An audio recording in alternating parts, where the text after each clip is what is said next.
Hello, K-State volleyball fans. Glad you could join us as we take a closer look inside the K-State volleyball program with the birthday boy, Jason Mansfield. As we tape this, it is his birthday, and we'll bring you some inside info on K-State volleyball coming out of a weekend where you were down in Norman taking on your brother, Aaron, and come away with a 1-1 week. Now, we'll start first with a little bit. Could have been a 2-0 week. Maybe some K-State fans are probably going to say, should have been a 2-0 week. We were robbed, the whole 9 yards. Let's go to that match first. That was the first match between you two. 5-set thriller. Yeah. Oklahoma's playing great. It looks like you get a stuff block to win. Long review on the final point. It turns out you don't win. And you and I were just visiting. It seemed you have to be prepared for anything in that moment. So how do you get your team back on track or refocused after something that happens like that? Yeah, it was a really long day, to be honest. A lot of anticipation, a lot of gratitude, obviously, that we're able to play each other. And then, we played well in the first 2 sets. And then they completely turned it around, after the 5-minute break and played really, really well in the 3rd and 4th, and we could not slow them down. All of a sudden we're in a 5th set, and it's back and forth for a while, and then we have a little bit of separation towards the end there. It's difficult when you think the match is over and the team is running on the court and we're hugging as a staff, and you turn around to go shake your brother's hand, give him a hug, and there's a challenge. So there's lots of coaches that do that. If they have the challenge left, they'll use it, because you never know, which is what he did.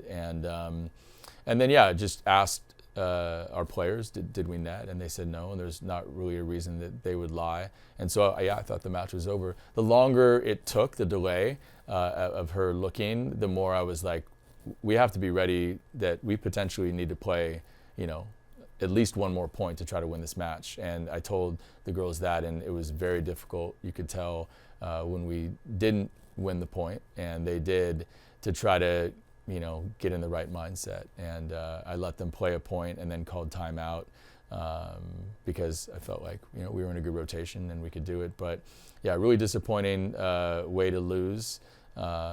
Mixed emotions. Happy for my brother with his first Big 12 win, but really disappointed that was the way that we lost.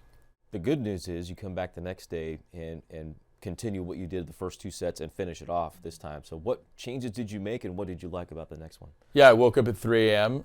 and was obviously disappointed from the loss. But the 2 main thoughts were, what is the message for today for our team? And for me, it was to be resilient. And so I wanted to see them be resilient, and we talked about that throughout the day as we were preparing.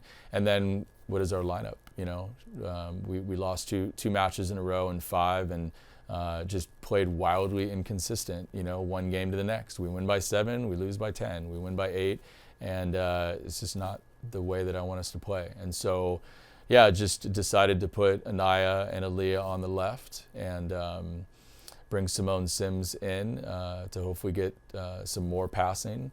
And that was really the idea behind it. And then went with Izzy as our setter. But I thought we responded really well. I thought Aaliyah and Anaya just took really, really aggressive swings the whole match and really helped us. And then all of our passers did a really good job. Aaliyah, Liz, Mac, and Simone, and Anaya. So I think, for that match, it was the best lineup, and I'm proud of our resiliency. Let's ask about Izzy here, Szulczewski. I mean, we've talked about her a couple of different times, but the emotion that she brings to the floor, and her ability just as a volleyball player all the way around, not just at the net as a blocker, but her ability to draw defenses with her setting. Your take on not just what she brings, as she brought it in from Oregon State as an all-conference player, but where she's been at the beginning of the year to right now. Yeah, I think you take for granted when a player goes away from home for the first time. Oregon State was not very far from where she grew up, and so she's like a freshman, and this is her first time away from home, and it was challenging for her to be away from her family and friends, and it was fine at the beginning, and then for a while there she was pretty homesick and trying to help her through that, and then the ankle injury didn't help. Us going to a 6-2 was difficult for her as well, but she handled it well, and she's finally kind of back to being herself. And we've seen that for the last couple weeks. And so yeah, she has a lot of intangibles, that you want out there on the court.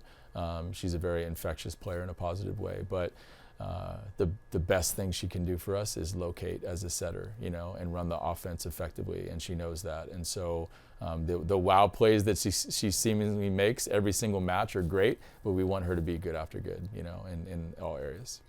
She'll be tested along with the rest of the Wildcats this week in the remaining home schedule. It's very tough for fans and exciting for people to come into Morgan Family Arena. That place has been buzzing. It was buzzing the last time we saw you in that gym. Yeah. What's your feeling, anticipation, eager to get back home and in front of the crowd for a big test? Yeah, really excited. We have 5 matches here, BYU twice and at Kansas twice and then Texas at home. But we have a stretch here where, we're gonna find out how good we are, and I'm excited about that. But it's always great to be home, especially after the way that we played, against Iowa State, and the crowd was really behind us the whole time, and we allowed them to be behind us because of our consistency. So yeah, great to be back at home, playing in a really, really good team in BYU, very well coached. Very consistent, so they're not going to beat themselves. We gotta beat them. It should be a lot of fun. For more information on K-State volleyball, be sure to keep checking all those social media sites, including the one that you're watching this on, as well as the website, kstatesports.com. Coach, appreciate the time. Good luck. Thanks, Brian. That's Jason Mansfield. For our entire crew, I'm Brian Smoller. Thanks for watching.